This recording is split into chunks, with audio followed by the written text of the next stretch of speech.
وَأَصْحَابِهِ أَجْمَعِينَ أَمَّا بَعْدُ. So inshallah, as we begin the dars, all the other conversations should end. Now, in the life of Rasulullah sallallahu alayhi wasallam, in the Mubarak and blessed and beautiful life of our Habib, our Qudwa, our role model, Rasulullah sallallahu alayhi wasallam, we're at a time after the Battle of Uhud, and we discussed the fawaid and the beneficial points to learn from the Battle of Uhud in the last dars. And now, many of the brothers and sisters, we know about Badr, we know about Uhud, we know about Hunayn, we know about Fath Makkah, and some of these incidents that are well known. But many very important aspects of the life of Rasulullah sallallahu alaihi wasallam that are between them, we don't know about. And these are very important for us to know the life of Rasulullah sallallahu alaihi wasallam through the authentic ahadith in the entirety of the life of the Rasulullah sallallahu alaihi wasallam, not just parts of it.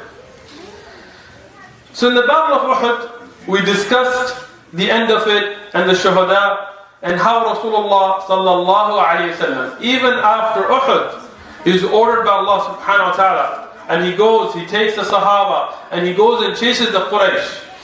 And even if the Quraysh seem to have been victorious, they are the ones running away. They don't want to match Rasulullah sallallahu alaihi wasallam again, and they return to Mecca without fulfilling any of their maqasid. What the Quraysh set out for, they were not able to fulfill. Rather, many Sahaba did become shuhada in Uhud, no doubt. And this is a izzah that Allah subhanahu wa ta'ala gave them. But Rasulullah sallallahu alayhi wasallam and the rest of the Sahaba radiyallahu anhum, they held their ground. Their camp was not taken by the Quraysh. And the Quraysh were the ones that were actually being chased. They are the ones running. But because of many of the Sahaba, like Hamza radiyallahu anhu and other great Sahaba becoming shuhada, the kuffar, they saw an opportunity. They saw an opportunity to get rid of the problem that they saw, which is the problem of Islam. And this is something very interesting. You know, Islam is a blessing for mankind. Allah subhanahu wa ta'ala, He revealed the religion not just to Rasulullah sallallahu alayhi wasallam, but from the time of Adam alayhi salam till the day of judgment, the religion of Allah subhanahu wa ta'ala is one religion. We don't believe, as some other religions, that before you had to do good deeds and this, and then after a certain time you just believe in Jesus and you go to heaven, and the laws of how righteousness changes, and the religion was different for the Jews. And no, it's always been one religion and one hukam. Believe in Allah and follow the Prophet of your time, and you will be a Muslim. If you're in the time of Musa alayhi salam, you follow Musa alayhi salam, you are a Muslim like we are Muslims today. If you're in the time of Isa alayhi salam, you follow Isa alayhi salam, and you are a Muslim as we are Muslims today. Some ahkam may be different on how much you fast and how much you pray, but the religion is one. And this is very important to understand, that the religion of Allah subhanahu wa ta'ala is a blessing from Allah subhanahu wa ta'ala. And to have Muslims is a blessing for the country that the Muslims live in. Even if today the people in different countries in Europe and other places may not realize, but the world is there because of the Muslim. Because there are people to say the name of Allah, Allah subhanahu wa ta'ala is running the world. And when there is nobody to mention the name of Allah, there will be no value to this world. So that's how valuable a Muslim is. And the Prophet sallallahu alaihi wasallam was a rahmah. He was a mercy for all of mankind, for all of alameen, for all of the jinnat, for all of the plants, for all of the world. But the Quraysh and the kuffar, they don't realize the blessing of Rasulullah sallallahu alaihi wasallam. So they're trying to get rid of Rasulullah sallallahu alaihi wasallam, even though he is a blessing for them. And subhanallah, we see the same fault in us today. For my younger brothers, pay attention. Today, your father, your mother may put you in a madrasa to learn Qur'an. And you think this is a hardship. I want to be playing games, I'm sitting here. But really it's a blessing for you. They may tell you, don't waste time with this or that. And you think it's a hardship, like why are they putting this hardship on me, but they want good for you. And that's the lack of understanding of the human. And when people like myself, when we get older, then we think back and say, I wish I had done more of those durus and studies when I was young, so I could have benefited. And we make dua for our parents who blessed us with a good uprising. And this is why, if we look at the seerah, we should take lessons in our life. When the Quraysh and others, they saw the shuhada in Uhud, they thought this was a time where the Muslims would be weak. Abu Sufyan realized, seeing Uhud and seeing the dead they had, that he could not attack Rasulullah sallallahu alaihi wasallam. But he did try some other ways to harm the Prophet sallallahu alaihi wasallam. As mentioned in one of the Sahih Ahadith, Abu Sufyan, he went to an Arabi, yani a Bedouin, and he told him that if you can kill Muhammad sallallahu alaihi wasallam, now this is after Uhud, then I will give you so much and so much wealth. Because the people of Mecca, they would make fun of Abu Sufyan. Even after Uhud, they would say, but what did you accomplish? Did you kill Muhammad sallallahu alaihi wasallam? No. Did you finish the Muslim leadership with Abu Bakr and Umar and Uthman and Ali radiyallahu anhum? No. Did you attack Medina and stop the Khilafah? No. Did you give a decisive blow where the Muslims can't stand again? No. They held their camp. So to try to stop this, he offered money to an assassin. And this Arabi, he accepted it. And he took a dagger and he wrapped it. And he knew the way to Medina, and he went through very secret paths where people wouldn't notice him too much. Until he came into Masjid al-Nabawi.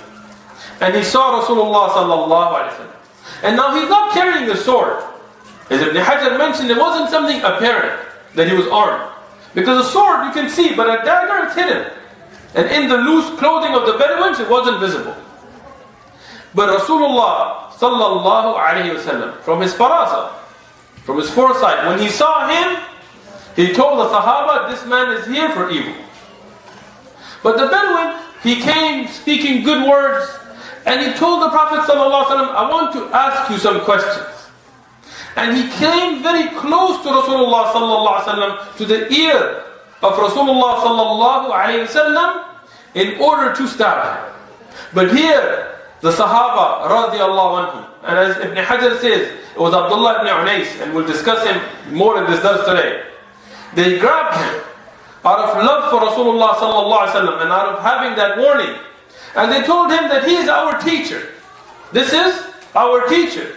Whatever you need to ask him in front of us. And don't come this close. And when they grabbed him, they felt his side and they found the dagger. And then Rasulullah sallallahu alaihi wasallam told him, tell the truth. Why did you come here? And who sent you here?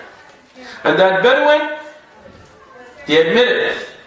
He told him, Abu Sufyan sent me, the Quraysh, they sent me, and they offered me this much and this much wealth, and I came to kill you. And then the Prophet sallallahu alaihi wasallam, he gave him da'wah. He explained Islam to him. Until that Bedouin, he himself, he took the Shahada.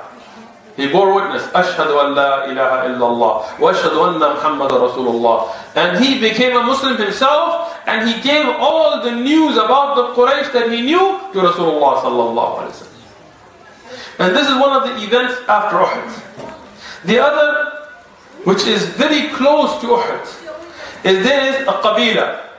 And they are Banu Asad ibn Khuzaymah. Banu Asad ibn Khuzaymah was a Qabila of the Arab. And they heard about Uhud and what happened. And they were mushrikeen. They were people of shirk. So they thought that because the Muslims just got done with the battle, they just finished a very harsh battle. Many 70 of the major Sahaba became shuhada. they thought this is the time we can attack Medina. The ulama of Tariq, they discuss whether it was out of their greediness just to take property or their hatred for Islam.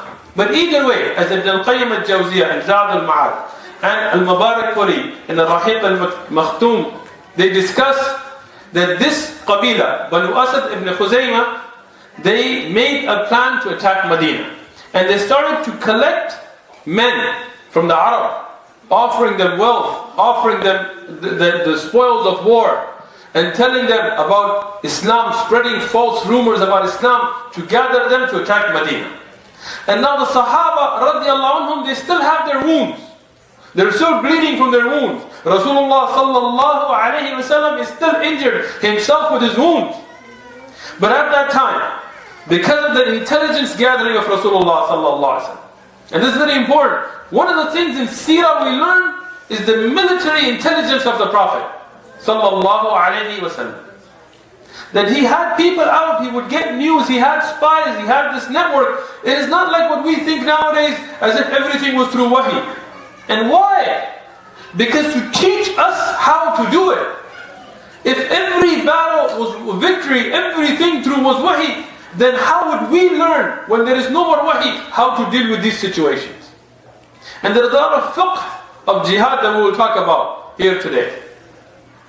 So here, when Rasulullah sallallahu alaihi wasallam heard about this, as the brave men, the Sahaba radiallahu anhum were, Rasulullah sallallahu alaihi wasallam ordered Abu Salama radiallahu anhu, who was still bleeding from his wound from Uhud.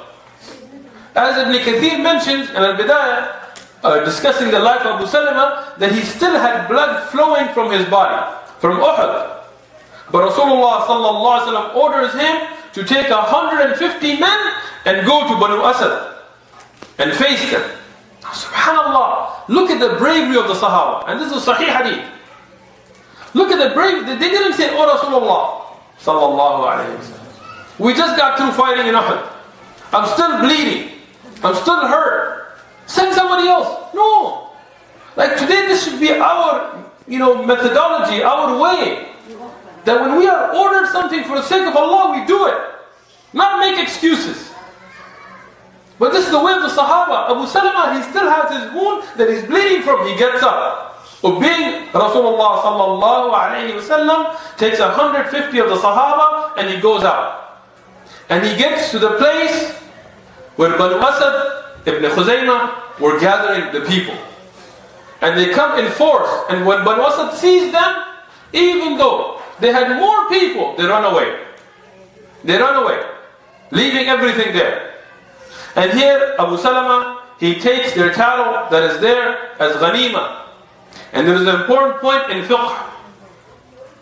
Here, Banu Asad was gathering men, but their tribes and their villages and their women and their children were not supporting them. They were all gathering in a place. So here, the Sahaba didn't go and raid their houses. They didn't go and take their women and children. To show that this is not something that is just done for ghanaim. Rather, only who was gathering, they were the ones that were faced, and when they ran away, what they had gathered from cattle and camels and things, that is what was taken. And after this victory, Abu Salama, he returned back to Medina. And this set a very important precedence. A message was sent out that the Muslims are not defeated. Even with those shuhada, they are ready to fight anybody who wants to fight the haqq. And this is a very important lesson for us. Even in a time of weakness, we shouldn't act with weakness. We shouldn't start begging and feeling weak. We should know that the power of Allah subhanahu wa ta'ala is what protects us. That in all these attacks on the Prophet sallallahu alaihi wasallam, all these plans, all these ideas to finish Islam, but Allah subhanahu wa ta'ala will never let Islam finish. Not till the day of judgment. There is a promise of Allah subhanahu wa ta'ala. No matter who, and this is a da'wah for those that may be watching this video somewhere, those kuffar, those non-Muslims that have this idea that we're going to finish Islam, it's not going to happen. Learn to live with it.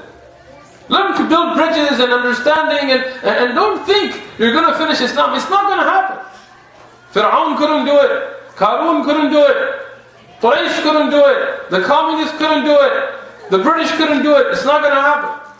Allah subhanahu wa ta'ala has promised us that there will be a group from amongst us that will be victorious even. They cannot be defeated till the day of judgment. Now, as 𝐿-𝐿 mentioned in Zad al-Ma'ad, with authentic chain of narrators, on the 5th day of Muharram, in the 4th year of the Hijri, news came to Rasulullah sallallahu alayhi wasallam from his network of intelligence gathering that a man named Khalid ibn Sufyan al-Hudayl. Hudayl is a big qabila of the Arab. Even when we study Nahu, or you study the Arab, you study their accent and their way of deriving. Hudayl was a very strong qabila. And this man, Khalid ibn Sufyan, he went to Hudayl and he told them, let's go and attack Rasulullah sallallahu alaihi wasallam. But Hudayl was not willing to go and attack with him. So he started to collect whoever he could from different qabail, different tribes. And he was in a place called, it's outside of Arafah, and it's called Urna. Urna, it's still today. If you go for Hajj and Umrah, if you go a little bit outside of Arafah, you will find the area called Urna. Some of the ulama would consider inside the hudud of Arafah, but the stronger opinion, as Shaykh ibn Uthaymeen has mentioned, that it is not considered inside of Arafah. But even today, if you go for Hajj and Umrah, you can go and see these places. So in Urna, Khalid ibn Sufyan al-Hudayli, he started to collect Arab from different tribes to attack al-Madinah. And now, Rasulullah sallallahu alayhi wasallam, earlier we saw that he dispatched 150 men with who? Abu Salama radiallahu anhu. But here Rasulullah sallallahu alayhi wasallam, from his hikmah, from his wisdom, and from the guidance from Allah subhanahu wa ta'ala, decided to send only one man. One man was sent against hundreds of people that were gathered. And who was that one Sahabi? He was Abdullah ibn Unais radiallahu anhu. Abdullah ibn Unais is an amazing Sahabi. An amazing, intelligent, brave, strong Sahabi. When you read about his life, as Ibn Hajar has written, or Ibn Kathir and others, you will be amazed that he's not well known to us. And that is the sad fact of reality for us, that we don't know our heroes. We don't know those great Sahaba. We talk about the Salaf, we talk about the Sahaba, but we don't even know their names, what they did for us, what their manhaj, what they're upon. Today, many of them we don't know. We may know the scholars alive today, but we don't really know those early scholars. And we should learn about them. Abdullah ibn Unais, he heads out by himself, alone. One man to go and assassinate Khalid ibn Sufyan al-Hudayli. And this is an amazing thing where now Rasulullah sallallahu alaihi wasallam is sending an assassin. And this is one of the things that are allowed in jihad. Because these people are going to attack Medina, they're going to kill the women and children and everybody. So Rasulullah sallallahu alaihi wasallam, to stop this, he sends Abdullah ibn Unais. Abdullah ibn Unais, he goes and he spends the whole trip is 18 days. Yani he took a long time to first figure out how to go. Yani he was very intelligent. And Abdullah ibn Unais, he asked Rasulullah sallallahu alaihi wasallam, then how will I even recognize who he is? I've never seen him. Like nowadays, maybe you Google somebody's picture and you channel. At that time, there were no pictures, there were no paintings. So he asked the Prophet ﷺ, how will I recognize him? So Rasulullah ﷺ tells him that when you come close to him, a fear will come upon you. You will start to shake. And this is not because you're going to be scared. This is a sign from Allah subhanahu wa ta'ala that you will know who He is. And once that sign comes, it will go away. But you will know who He is. And this is a miracle from the miracles of the Sahaba radiallahu anhu. So here, Abdullah ibn Unais radiallahu anhu, he goes and he scouts the area and he sees what's going on, and he sees the different men from different tribes coming and camping there. and getting together to attack Medina. And he figures out who Khalid ibn Sufyan al-Hudayli is. And when he starts to go close to him, it's the time for Salatul Asr. Now subhanAllah, look at the importance of Salah. Look at the importance of making Salah, that he is alone amongst hundreds of enemies. And he's on a mission to kill somebody who could possibly attack and destroy Medina. But he's still worried about his Salah. But now, how can he make Salah? He's in the middle of them. If he goes and makes wudu and makes takbir and stands, obviously they'll know he's a Muslim, they'll kill him. And there is fiqh of jihad here. Those of understanding will understand what I'm talking about. So now, here what does he do? He says, Abdullah ibn Unais, he himself narrates, as a Sahih hadith. He says, I had to make salah, but I was in a state of jihad. So I made salah bi-ishara, yani with movements. And I made salah facing Khalid ibn Sufyan, away from the Qibla. And I made salah while I was moving towards him. And there is fiqh here. Now, don't misuse this. Everything has to be where it is. Like when we were having that debate and we're explaining to the brothers that everything has to be in its place. You can't use ahkam of jihad in times of peace. You cannot use, these kind, like you're going to work and you're like, I'm just going to make salah and while I'm driving and I'm not looking at the qibla. No. Fard salah cannot be made sitting. Unless you're not able to stand. If you're unable to stand, no problem. But if you're able to stand, you must stand up for fard salah. Nafil salawat you can make sitting. In fard salah you have to face the qibla. You can't do it moving. Regularly you cannot, but in jihad, Allah subhanahu wa ta'ala has given certain leniencies, certain rukhsa to the mujahid. And that's only in certain situations. And that's why learning the fiqh is so important. Learning your basics. Today many of you, if I ask you how do you make Salatul Khawf, you won't know. There's 6 different ways to make Salatul Khawf authentically reported. And those of us that were in the original Umdah Durus, you studied them and you know them. But most people, even if you go to most people, they may be very active in Islamic movements, and if you ask them, how do you make Salatul Khawf? They won't know. Istisqa, Kusuf, all these salawat, they won't know. And it's very sad that we don't want to learn our basics, we want to go and argue about advanced issues. And this is fiqh that we're taking from the Seerat. Abdullah ibn Unais, he continued to move towards Khalid ibn Sufyan al-Hudayli, and he makes his salah. Even, and I don't want to go too deep in this, as Imam Bukhari has mentioned in Sahih from his abwab, you can make 2 or 1 rak'ah. We'll discuss this inshallah in the Umdah. So here, he's moving, he makes his salah, because he's concerned about not missing his salah, even in that situation. And he gets close to Khalid ibn Sufyan, he gets that fear, he knows it's him, then that fear goes away, his heart's at peace, he approaches Khalid ibn Sufyan. He says, are you the one gathering the people? To Khalid ibn Sufyan, he says, who are you? Who are you to be asking me this? He says, أنا رجل من العرب. يعني I'm a man from the Arab. He didn't lie, and this is Tawriyah. Even in jihad he could lie, but he didn't. He is a man from the Arab, but he didn't expose the fact that he was a Muslim, because he would be killed.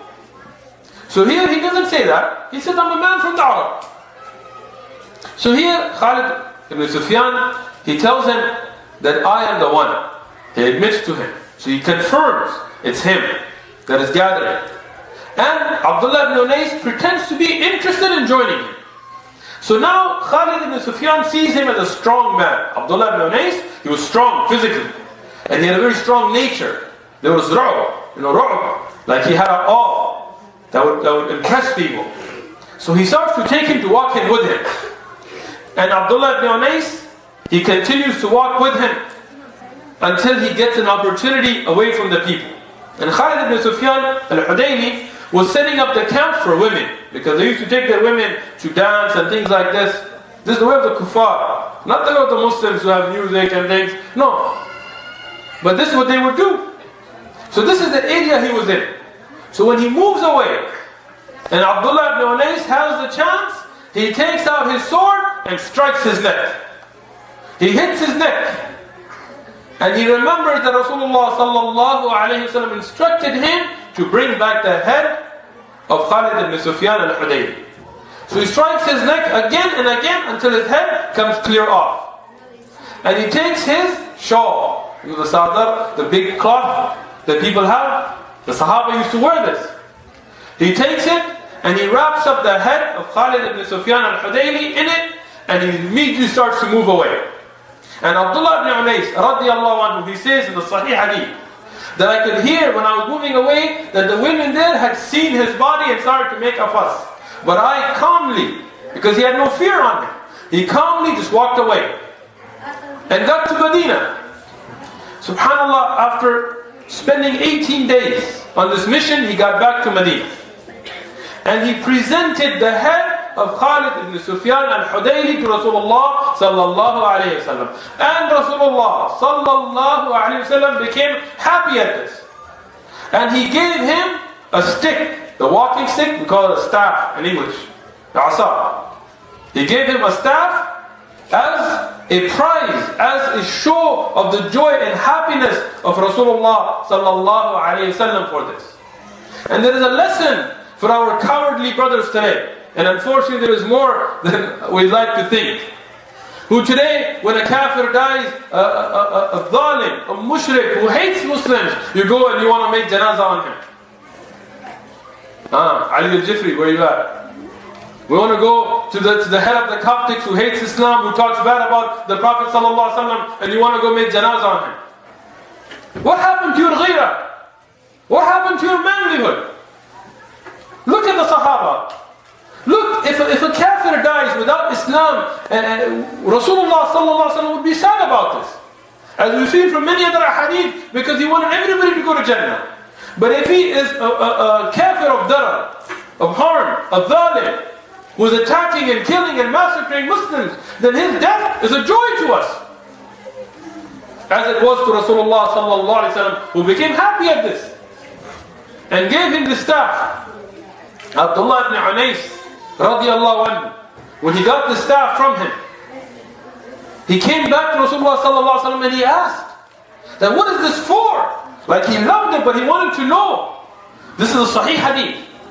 Rasulullah sallallahu alayhi wa sallam told him that this is a sign for me to recognize you on the Day of Judgment, to give you honor on the Day of Judgment. Imagine the status of the Sahaba, that he was given this stick, this staff. So on the Day of Judgment, amongst all of the Muslims, this stick, Allah subhanahu wa ta'ala will make this staff stand out by the will of Allah subhanahu wa ta'ala. And the Rasul sallallahu alayhi wa sallam will recognize him and bring him close to him on the Day of Judgment and honor him for killing this kafir.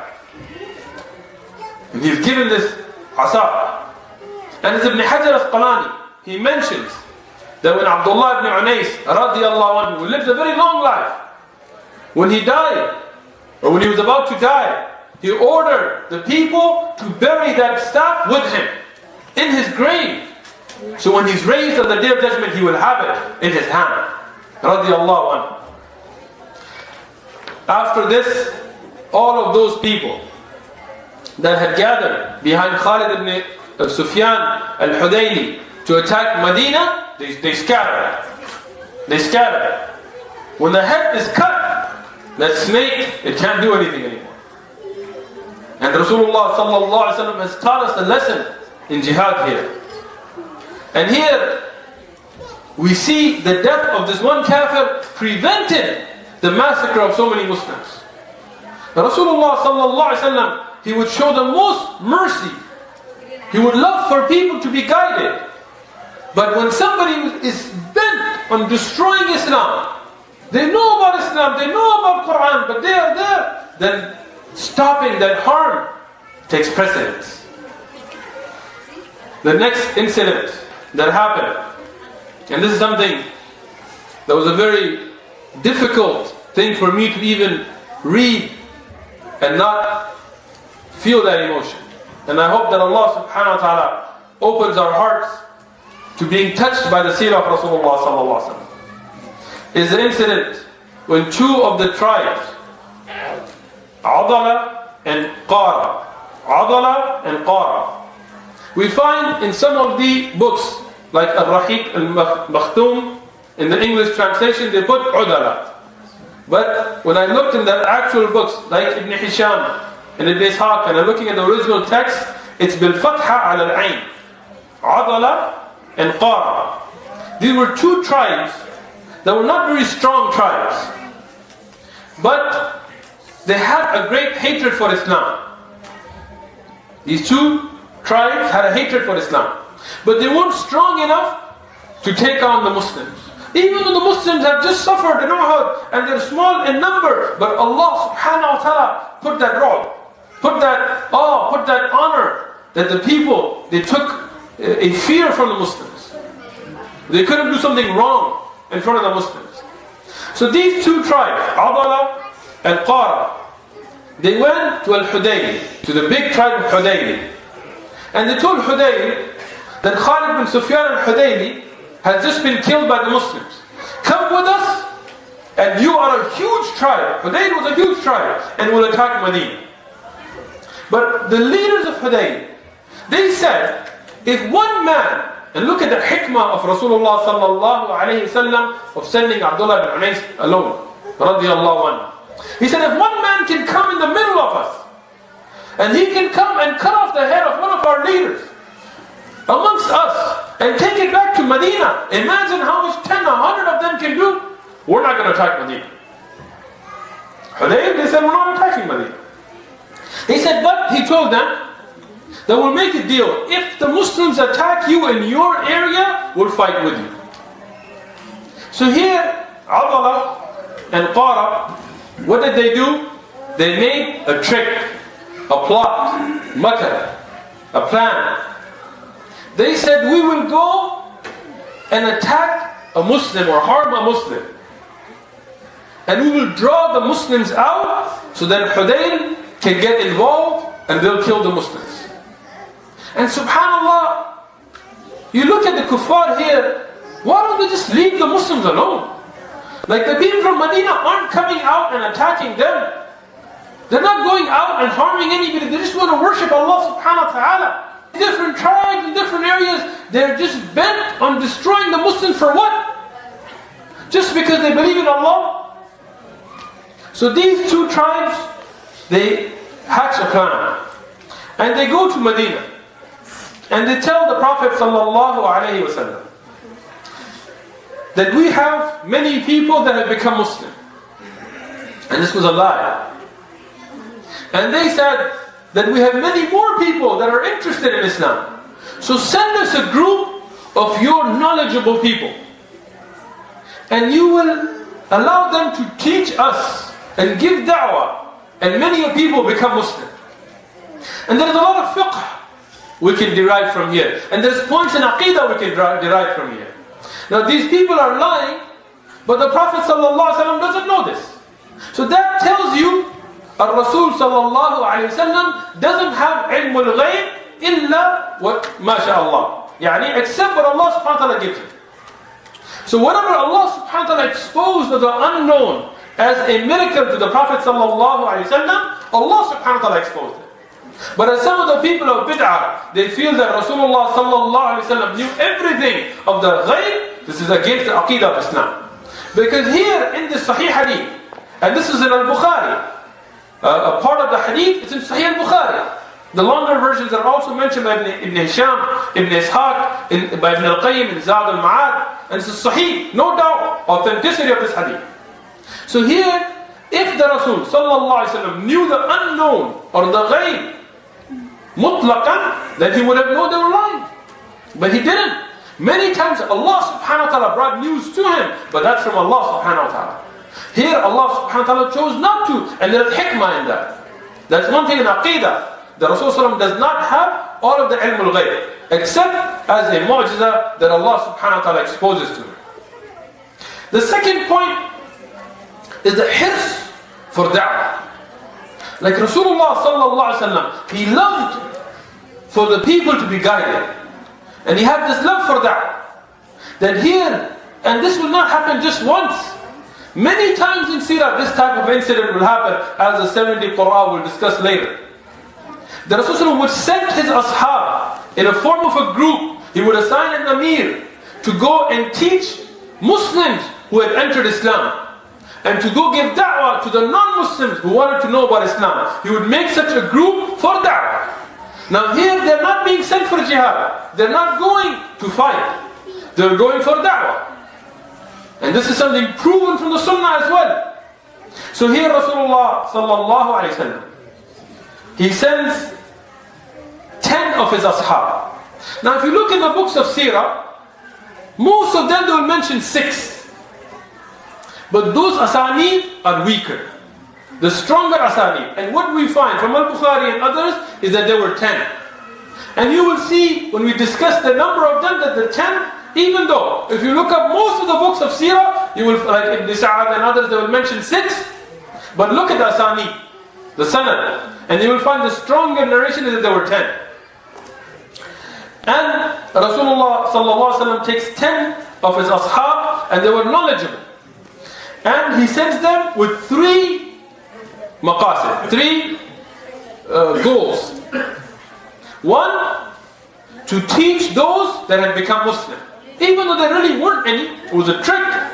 But the point was that those that had become Muslim, to teach them. And to give da'wah to those kuffar that were not Muslim. The da'wah was for who? For the kuffar. For the Muslims, it was to teach them. But those that were not Muslims, to invite them towards Islam. And the third maqsad was to gather intelligence as well. As we find from the hadith that Rasulullah told them, also to find out what is going on, to bring that news back to Rasulullah sallallahu alayhi wasallam. Amongst these Sahaba, there is 𝐒𝐮 ibn Thabit al-Ansari radiyallahu anhu. 𝐒𝐮 ibn Thabit al-Ansari, an amazing Sahaba. Every Sahaba is amazing, but some of them you read about their life, they are miracles of Allah subhanahu wa ta'ala walking on the earth. 𝐒𝐮 ibn Thabit al-Ansari radiyallahu anhu. Learn about this Sahabi. He was a very strong Sahaba. And according to Imam al-Bukhari, and what we find in the stronger ahadith, he was made the Amir of the Jama'ah. Rasulullah sallallahu alaihi wasallam sunnah is anytime he would send a Jama'ah, a group out, he would assign an Amir. And this is something we forgot today. Today we want to have presidents and vice presidents and chancellors and financial secretaries and this and voting and this. We forgot about the way of Rasulullah sallallahu alayhi wasallam. Today we want to have big conferences, Islamic conferences. There was no Amir on it. Somebody saying this and somebody starting there. But that's not the way of Rasulullah sallallahu alayhi wasallam. If you have 2 people that they don't have an Amir, there are 2 shayateen. There are 3 people that they go out on a trip. You should go 3 people, and there should always be an Amir. So when you have 3 or more, there should always be an Amir. And when you go out, you should send more than 2 people. You should go with 3 as a Jama'ah. And there should be an Amir. Even if you travel somewhere, you're going for Hajj, you're going for Umrah in a group, you should have an Amir. This is the way of Rasulullah sallallahu alayhi wa sallam.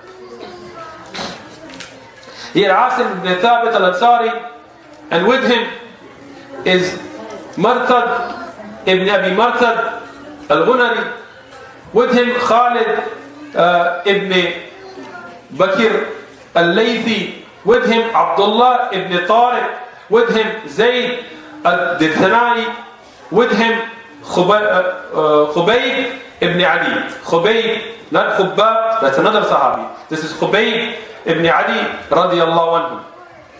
These are some of the Sahaba that went out. On this way, they got to a place called Al-Raji'. Al-Raji' is a place in Hijaz today. If you go for Umrah, you can go see it. It is still close to, between Jeddah and Mecca. It's in Hijaz today, and it's called Al-Raji'. When they got to Raji', these tribes, they got Hudayl to come, and they left the Sahaba. Yani these 2 tribes, they tricked the Sahaba radiyallahu anhu. Adala and Qara. They left the Sahaba alone, 10 of them. And they alerted Hudayl that those Muslims are here, there's only 10 of them, go and take revenge for Khalid ibn Sufyan and Hudayl. And the Hudayl tribe, as they were very strong and big, they got 100 archers. Now imagine, there's only 10 Sahaba. And these Sahaba were not going for war. They had weapons because this is the way of the Sahaba. They used to walk around armed. But they weren't going for war, so they're not heavily armed. And they're not the warriors, they're the teachers amongst the Sahaba. But even in such a situation, they're surrounded by 100 archers. So first, they get to high ground to protect themselves. And when they get there, the archers who are armed with swords and bows and arrows, and they're outnumbering the Sahaba 10 to 1. They call out to them and they tell them, look, if you surrender, we will not harm you. Just give yourself up. We're not going to harm you. My brothers and sisters, learn a lesson today from the Seerat. 𝐶𝐚 ibn Thabit al-Ansari radiyallahu anhu, he said, I will not trust the word of a kafir. I will not trust the word of a kafir. So I will not hand myself. We will fight. And he was the Amir of the Jama'ah. He made the decision. They followed his decision. 10 of them took on 100 well-armed archers. And these are Sahih Hadith. As I mentioned, this is in Al-Bukhari. And the longer version by Ibn Hisham, Ibn Ishaq and others have been checked for Asanid. So here, 𝐶𝐚 radiallahu anhu, he was so strong. And Allah subhanahu wa ta'ala gave him such ability that when he was able to get close with his sword, out of the 100 men, they couldn't take him down. 100 men, they couldn't take him down. And he was fighting. And he was cutting them up. So what these archers did, they realized that he's too strong. So they all moved away from him and started to shoot him with arrows. And now because he doesn't have a bow and arrow, he only has a sword. When he's far away, he's at a disadvantage. And he starts getting hit by arrows. And Allah subhanahu wa ta'ala makes him a shaheed. Now 𝐶𝐚 radiallahu anhu, and I know my politically correct, politically active brothers are going to get upset about what I say, but I have to speak the truth whether anybody likes it or not. 𝐶𝐚 radiallahu anhu, he had a lot of ghira. He didn't like to be touched by kuffar. He made a qasam with Allah subhanahu wa ta'ala that he would never touch a kafir and a kafir should never touch him. So he wouldn't even shake hands with a kafir. Even though in the Sharia, as long like a Muslim man can shake hands with a kafir man, their najasa is that of inside and not of outside. But Ibn Abbas radiallahu anhuma, as we see in the books of tafasir, in Surah Fath, he had his own idea where he would say that if you shake hands with a kafir, wash your hands. Now we don't make this a hukm for everybody because this is not a gender hukm. But this is the ghira of the Sahaba towards Tawheed. So 𝐶𝐚 ibn Thabit radiallahu anhu had made this qasam that he would not touch a kafir and a kafir would not touch him. But now he's dead and his body is fallen. He's shaheed. He becomes shaheed. And here, after him, the other Sahaba with him, they become shuhada because they're being hit by arrows. So even though they're fighting like lions, they're becoming shuhada. And now 𝐶𝐚 radiallahu anhu and 5 more become shuhada. And now there are 3 left. So there are 6 that have become shuhada, 3 left. And the books of Seerat, this is interesting. They mention there are 6 of them, but the same book later will say 6 became shuhada and there were still 4 left. So if you have 6 and 4, that's 10. So anyway, so here with now 6 more that become shuhada, including 𝐶𝐚, now there is 7 that have become shuhada, 3 are left. Who are those 3? Khubayb ibn Adi radiallahu anhu, Zayd and Abdullah ibn Tariq radiallahu anhu. So now these 3 are left. And they are not able to continue their fight. So they make shura amongst themselves now. And they say, what should we do? We can't take them on, they're just shooting us with arrows. So here, those Hudayl tribe again tell them that look, just give yourselves up to us and we're not going to harm you. Just lay down your weapons. And these Sahaba, they make ijtihad and they decide to lay down their weapons. Now there's a very important point in the fiqh of jihad. Some of the people, they say, and I was reading in some of the books of some of the people who were active in jihad. They said that if there is a woman and the kuffar are about to take her and they may disrespect her, I'm sure you understand what I mean, that she can kill herself. But when we look at the Sahih Ahadith, suicide is never permitted in Islam. Even in this situation, where they know that they are going to be harmed, they realize it, but they didn't kill themselves. They know that the kuffar may torture them, they may do worse things to them, but they didn't kill themselves. Suicide is never an option in Islam. And those who give fatwa that a woman can kill herself if she's afraid of the kuffar, there is no dalil for them. The dalil is either she fights and lets her be a shaheeda, or she says sabr and whatever happens is not a sin on her. But Allah subhanahu wa ta'ala has never given us an option of suicide. This is not a tool to be used. We don't see any dalil for that. And here is a dalil in the Seerat that these Sahaba who know that the Hudayn tribe are going to do something bad. They didn't come there to help them, but they didn't kill themselves. Instead they gave themselves up because they couldn't fight anymore. So when they went, Hudayn started to tie them up. Abdullah ibn Tariq radiallahu anhu, he said, you have betrayed your word already. Because you told us that you don't want to harm us, and just to lay down our weapons, and we laid down our weapon, why are you tying this up? And he realized that they would do harm to him. So he struggled, he didn't kill himself either, but he struggled against them and they made him a shaheed. They killed him. So now only two of the Sahaba are left. Who's left? Khubayb ibn Adi and Zayd radiallahu anhuma. These two Sahaba are left. Hudayn, they take them to Mecca and they send Khubayb and Zayd radiallahu anhuma in Mecca. And when the news gets to Mecca of these Sahaba radiallahu anhum and what had happened, and the fact that 𝐻𝐭 ibn Thabit al-Ansari, the great Sahabi, has become a shaheed, the people of Mecca, they become very happy. And there is a woman in Mecca whose family member had been killed by 𝐻𝐭 ibn Thabit al-Ansari radiallahu anhu. And she had made a qasam. She had taken an oath, that when 𝐻𝐭 ibn Thabit is killed, it's a Sahih Hadith, so pay attention, I will get his skull and I will drink khamr, alcohol in it, and then I will fill it with gold and give it to whoever brought me his head. Now subhanAllah, you look at Islam, it doesn't allow the mutilation of dead. The Muslims, when the Quraysh were killed, they didn't take their heads and drink water in it and do these kinds of things. No. Yes, they fought. They were men. They stopped the harm. But they didn't do these types of cruel and weird things.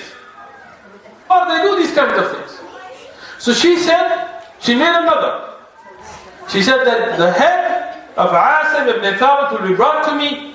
I will drink wine in it, and then I will fill it up with gold, the skull, as far as I can fill it, and give it to the one who brought it. So when the Quraysh found out that 𝐻𝐭 ibn Thabit al-Ansari radiallahu anhu was dead, and he was shaheed, they said, we need his body, we need to cut off his head and bring it.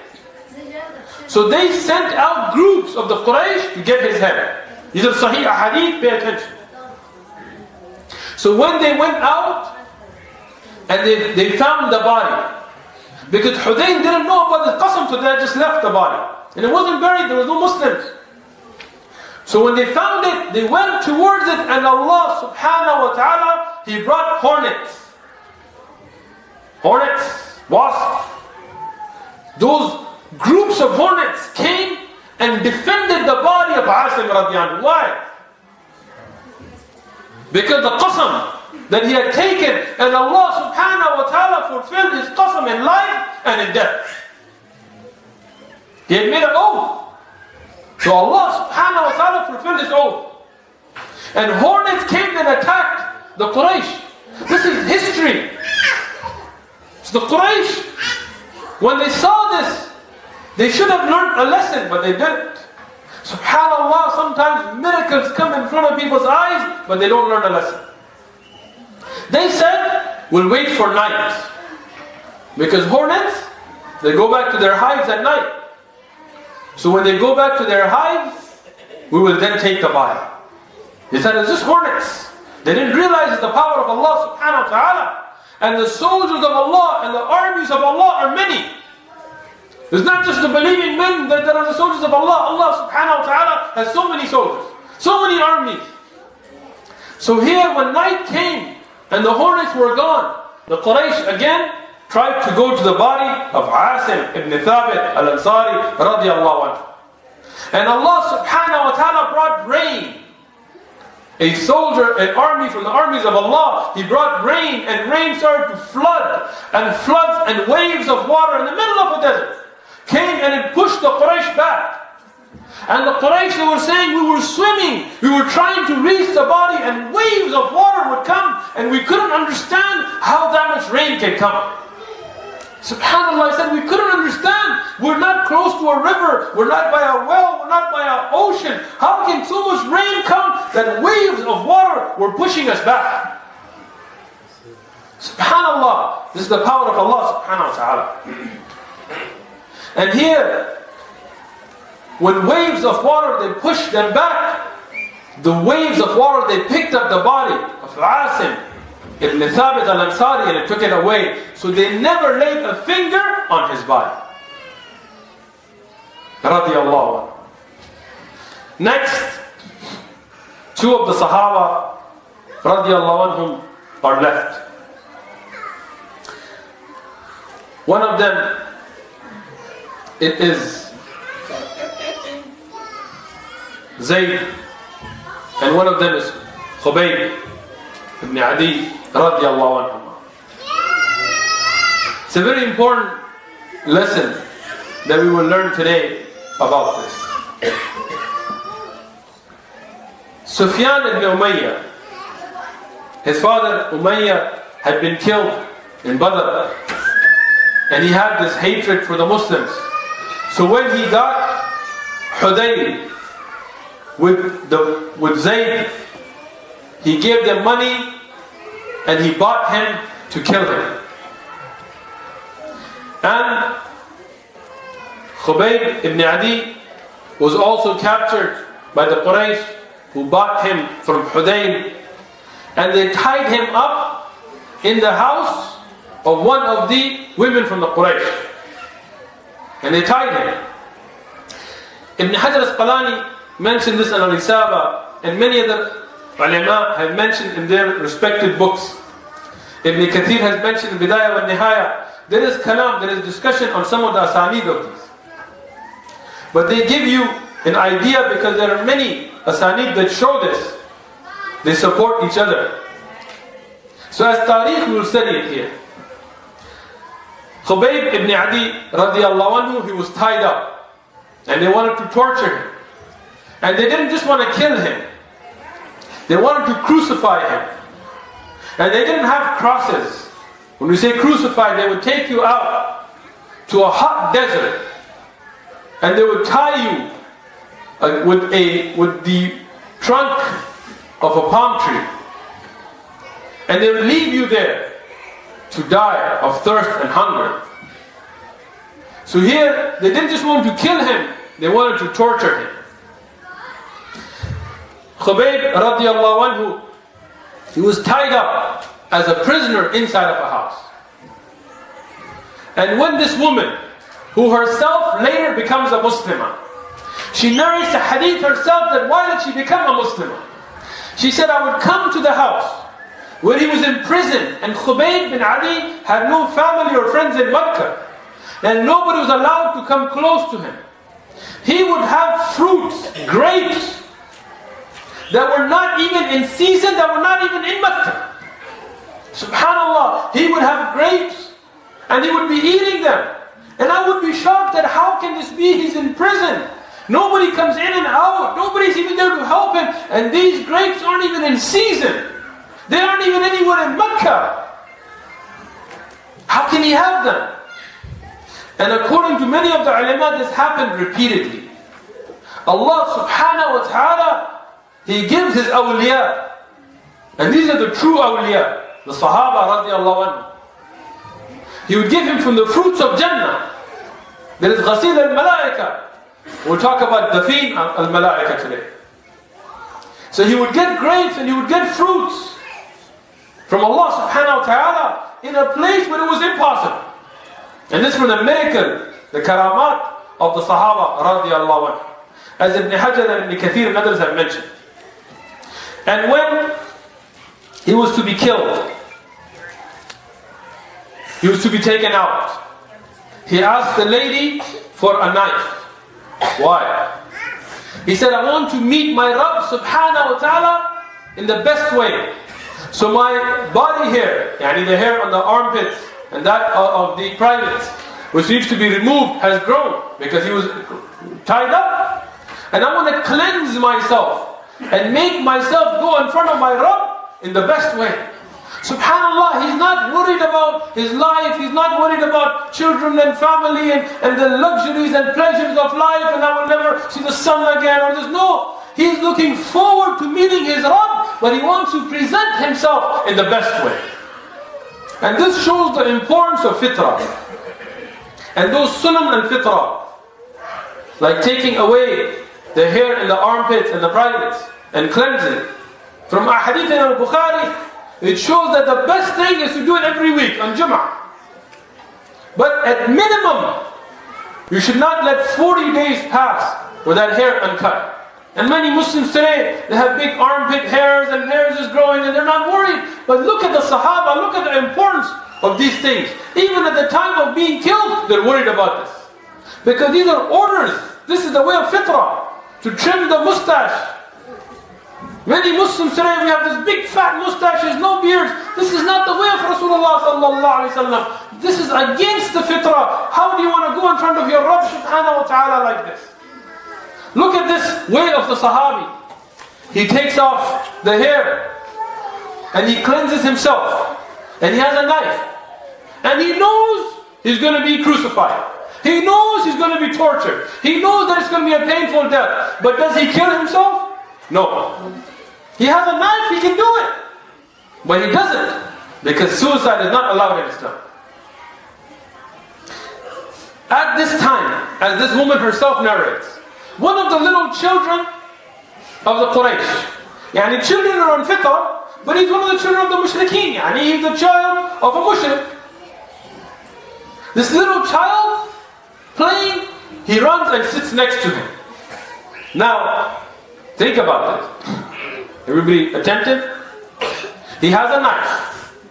He knows he's going to be killed. And this little child sits next to him, who is a child of those people that are going to kill him. So what's the logical thing to do? You hold the child as hostage, and you say, take a step and I'll cut his neck. And he can escape. He can save his life. And the woman who narrates the hadith, she says, I saw him with the child and fear came over me. That he has a knife and the child next to him and he knows he's going to be killed, so of course he's going to take the child as hostage. But Khubayb, radiallahu anhu, even in a time when it would be permissible for him to defend his life, he sees this child, he looks at the woman and he tells her, don't worry. Don't worry. This is not the way of the Muslim. SubhanAllah, to our brothers and sisters out there that are watching this video, look at the rahmah the Muslims had for children. How can you be killing little kids and calling it jihad? Any group, I'm not mentioning any one group, anybody. People that kidnap little children for ransom for jihad, how is that jihad? You kidnap somebody's innocent child. A Muslim or a non-Muslim. Here, this child is not the child of a Muslim. And here it's a time of death. And he still doesn't do it. This is Sahih Hadith. How can you do that dhulm What goes in the heart of that parent? This is not jihad. This is not the way of Rasulullah sallallahu alayhi wasallam. This is not the way of the Salaf al-Salihin. This is not the way of the Sahaba radiallahu anhu. Here, Khubayb radiallahu anhu, he sees the child, he sees the woman, he tells her, don't fear. This is not the way of the Muslim. He lets the child go. And he gets up in a state of fulfilling the fitrah. And he goes out. They take him away from the haram to a place called Tan'im. Tan'im, even today, when you go outside of Mecca, you can find the area of Tan'im. And she went and she saw them taking him. And that lady later herself becomes a Muslim, seeing the akhlaq of a Muslim at the time of death. When Khubayb radiallahu anhu, he goes out and he knows he's going to be killed. He doesn't beg the Quraysh, forgive me, let me go, please, no. He tells them, I'm going to ask you for one thing. Abu Sufyan tells him, what do you want? He said, I want to make 2 rak'ah. Rak'atayn lillahi subhanahu wa ta'ala. Last thing in the dunya, I want to be ibadah. So I want to make 2 rak'ah to Allah subhanahu wa ta'ala before you kill me. They say, okay. So he makes wudu, and a beautiful wudu. And he gets up and makes a beautiful 2 rak'ah. And after praying, he turns to the Quraysh and he tells them that I would have made my salah longer. And I would have asked to make more salah. But then I think you would think that I'm scared of death, and wallahi, I'm not scared of death, so take it. Subhanallah. He enjoyed that salah, he wanted to make, but he didn't want people to think he's afraid of death. So he said, even though I want to make more salah, but I won't make any more. Subhanallah, when Rasulullah sallallahu alayhi wa sallam, in the Sahih Hadith, when he heard about this incident, he said, he has made a sunnah for you. Yani it is from the sunnah now. Because Rasulullah sallallahu heard about this and approved it. Min iqrar al-Nabi alayhi salatu wasalam, is from the sunnah that if somebody's going to kill you, make 2 rak'ah. This is the Sahaba setting up our way. This is our foundation. So here Khubayb radiallahu anhu, then he went and they took him and they crucified him. Some of the ulama, they said they killed him and let him hang. Some of the ulama said they left him in the heat to die. And he read some beautiful poetry. And at that time of death and torture and being crucified, Abu Sufyan asked him a question. Zayd radiallahu anhu, who's also there, was asked the same question. Some of the books of Seerat, they only mention Zayd being asked this question. Some mention Khubayb radiallahu anhu. But looking at the asanid, I found sahih asanid for both. So what is clear to me is that Abu Sufyan, here he asked both of them because they were both being killed. The same question. What was the question? He asked them both that, look at you, being tortured, being killed in this hardship. Wouldn't you wish that you were at home with your family, enjoying, relaxed, laughing with your children and wife? And Muhammad sallallahu alayhi wa sallam, and he's in your place here.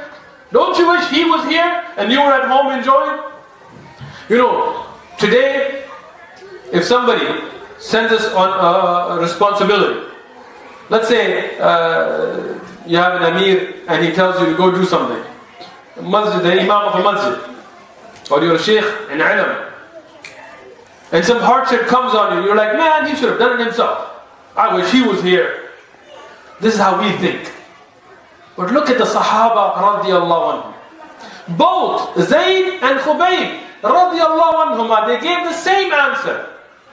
They gave the same answer. They said, Wallahi, we don't wish that a thorn prickles the foot of Muhammad sallallahu alayhi wa sallam in Medina rather than us being here. We would rather that we are killed and tortured and crucified than a thorn pricks the foot of our Nabi sallallahu alayhi wasallam. This is the love for Rasulullah sallallahu alayhi wasallam, that a thorn prickling the foot of their beloved Prophet sallallahu alaihi wasallam was harsher on them than their own death, than their own torture, than leaving their families and everything behind. And today, we think as long as I'm enjoying my life, who cares what happens to the religion? Let them make fun of the Prophet, let them do this, let them do that, who cares? As long as I'm living it up, who cares? We see the condition of our ummah today, and we wonder why it is the way it is. Abu Sufyan, seeing this, said, Wallahi, nobody has loved anybody as much as the ashab of Muhammad sallallahu alayhi wasallam love him. Abu Sufyan is not a Muslim, but these things are now affecting his heart. He said, I've never seen anybody love anybody more than us, the companions loved Muhammad sallallahu alayhi wasallam. And when somebody speaks ill about the Sahaba, why are we hurt? Because these are the people who defended our religion. These are the ones that loved the Rasul sallallahu alaihi wasallam. Here, Zayd radiallahu anhu is killed, and Khubayb radiallahu anhu, he is crucified. And the Quraysh, they don't allow anybody to take down the body of Khubayb radiallahu anhu. Inshallah, because of the time, I'll stop here. Inshallah ta'ala, next Saturday we will discuss about how the body was taken and who is Dafin al-Malaika or Dafin Allah, the one who was buried by the Malaika, and the one that Allah subhanahu wa ta'ala miraculously had these things that happened.